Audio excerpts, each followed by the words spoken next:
रूस के राष्ट्रपति व्लादिमीर पुतिन ने हाल ही में भारत और दुनिया की राजनीति को लेकर एक बड़ा बयान दिया है।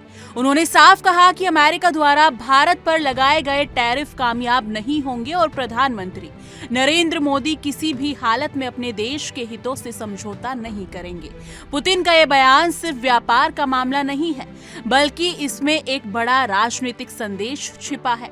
उन्होंने नाटो, यूरोप, यूक्रेन युद्ध, डोनाल्ड ट्रंप की भूमिका और ब्रिक्स देशों के साथ सहयोग का भी जिक्र किया। इसका मतलब है कि ये केवल एक बयान नहीं, बल्कि दुनिया के लिए एक स्पष्ट संदेश है। असल में अमेरिका ने हाल ही में भारत पर रूस से तेल खरीदने के लिए 25% अतिरिक्त शुल्क लगा दिया है। इसका मतलब ये है कि अब भारत पर कुल 50% टैरिफ लग चुका है। अमेरिका का आरोप है कि भारत रूस से तेल खरीदकर यूक्रेन युद्ध को बढ़ावा दे रहा है, लेकिन भारत का रुख इस मामले में साफ है। देश अपनी ऊर्जा सुरक्षा और अपने नागरिकों के हित के लिए किसी भी तरह का समझौता नहीं करेगा और रूस से तेल खरीदना जारी रखेगा। इस पर पुतिन ने मोदी का नाम लेकर कहा कि वो राष्ट्रीय हितों से कभी समझौता नहीं करेगा। ये बयान मोदी सरकार के लिए बहुत बड़ा समर्थन है और अमेरिका को भी इसका साफ संदेश है।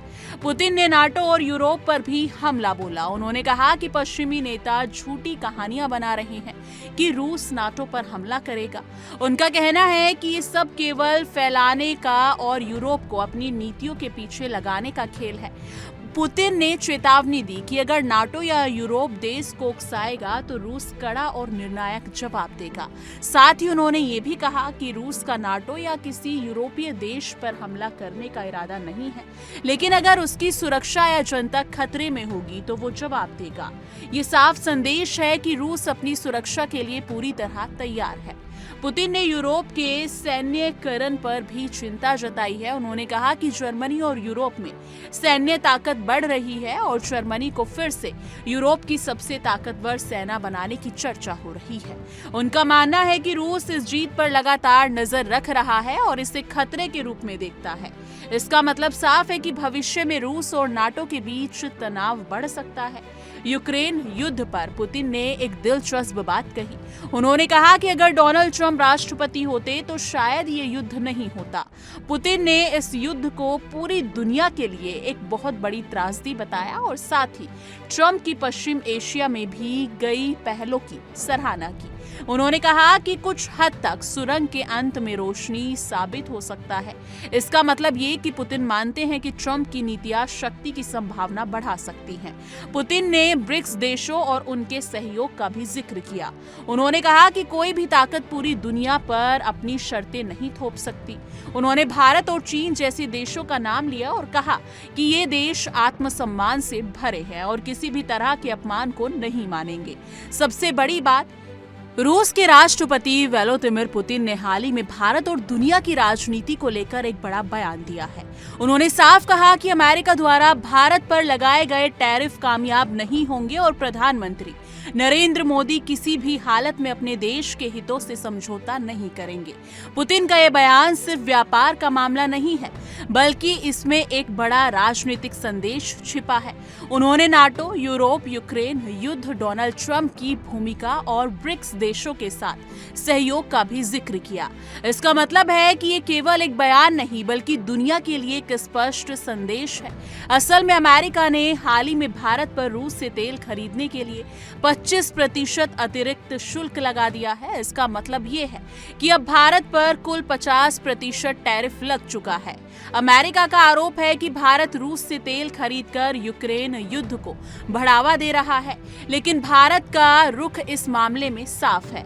देश अपनी ऊर्जा सुरक्षा और अपने नागरिकों के हित के लिए किसी भी तरह का समझौता नहीं करेगा और रूस से तेल खरीदना जारी रखेगा। इस पर पुतिन ने मोदी का नाम लेकर कहा कि वो राष्ट्रीय हितों से कभी समझौता नहीं करेगा। ये बयान मोदी सरकार के लिए बहुत बड़ा समर्थन है और अमेरिका को भी इसका साफ संदेश है। पुतिन ने नाटो और यूरोप पर भी हमला बोला। उन्होंने कहा कि पश्चिमी नेता झूठी कहानियां बना रहे हैं कि रूस नाटो पर हमला करेगा। उनका कहना है कि ये सब केवल फैलाने का और यूरोप को अपनी नीतियों के पीछे लगाने का खेल है। पुतिन ने चेतावनी दी कि अगर नाटो या यूरोप देश को उकसाएगा तो रूस कड़ा और निर्णायक जवाब देगा। साथ ही उन्होंने ये भी कहा कि रूस का नाटो या किसी यूरोपीय देश पर हमला करने का इरादा नहीं है, लेकिन अगर उसकी सुरक्षा या जनता खतरे में होगी तो वो जवाब देगा। ये साफ संदेश है कि रूस अपनी सुरक्षा के लिए पूरी तरह तैयार है।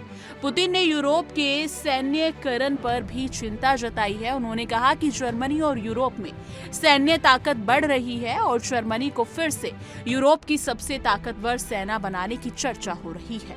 उनका मानना है कि रूस इस जीत पर लगातार नजर रख रहा है और इसे खतरे के रूप में देखता है।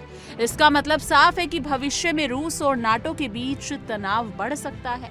यूक्रेन युद्ध पर पुतिन ने एक दिलचस्प बात कही। उन्होंने कहा कि अगर डोनाल्ड ट्रंप राष्ट्रपति होते तो शायद ये युद्ध नहीं होता। पुतिन ने इस युद्ध को पूरी दुनिया के लिए एक बहुत बड़ी त्रासदी बताया और साथ ही ट्रंप की पश्चिम एशिया में भी कई पहलों की सराहना की। उन्होंने कहा कि कुछ हद तक सुरंग के अंत में रोशनी साबित हो सकता है। इसका मतलब ये कि पुतिन मानते हैं कि ट्रंप की नीतियां शक्ति की संभावना बढ़ा सकती हैं। पुतिन ने ब्रिक्स देशों और उनके सहयोग का भी जिक्र किया। उन्होंने कहा कि कोई भी ताकत पूरी दुनिया पर अपनी शर्तें नहीं थोप सकती। उन्होंने भारत और चीन जैसे देशों का नाम लिया और कहा कि ये देश आत्मसम्मान से भरे हैं और किसी भी तरह के अपमान को नहीं मानेंगे। सबसे बड़ी बात, क्रेमलिन ने यह भी पुष्टि कर दी है कि पुतिन दिसंबर में भारत आएंगे और प्रधानमंत्री मोदी के साथ वार्षिक शिखर बैठक करेंगे। ये साफ संकेत है कि भारत और रूस के रिश्ते और मजबूत होने वाले हैं। जी हाँ दोस्तों, पुतिन का ये बयान सिर्फ एक राजनीतिक बयान नहीं है, बल्कि इसमें भारत के लिए एक बड़ा संदेश है। ये दिखाता है कि भारत अब सिर्फ एक सामान्य देश नहीं बल्कि दुनिया में एक अहम भूमिका निभाने वाला देश बन चुका है। पुतिन ने साफ कहा कि भारत अपनी ऊर्जा सुरक्षा और राष्ट्रीय हितों से समझौता नहीं करेगा। ये बात अमेरिका के लिए भी एक बड़ा संदेश है। अब सवाल ये है कि अमेरिका अपने टैरिफ की नीति से पीछे हटेगा या भारत रूस का ये नया संबंध अमेरिका के लिए एक चुनौती बनेगा। जी हाँ, क्या आने वाले समय में भारत और रूस का सहयोग और बढ़ेगा या दुनिया में नई जटिलताएं सामने आएंगी? ये समय ही बताएगा कि पुतिन का ये बयान कितनी दूर तक असर रखेगा और भारत की विदेश नीति में किस दिशा को बल देगा। दोस्तों, आपकी राय में क्या पुतिन का ये बयान भारत की ताकत का सबूत है या सिर्फ राजनीतिक रणनीति? कमेंट सेक्शन में अपनी राय जरूर साझा कीजिएगा।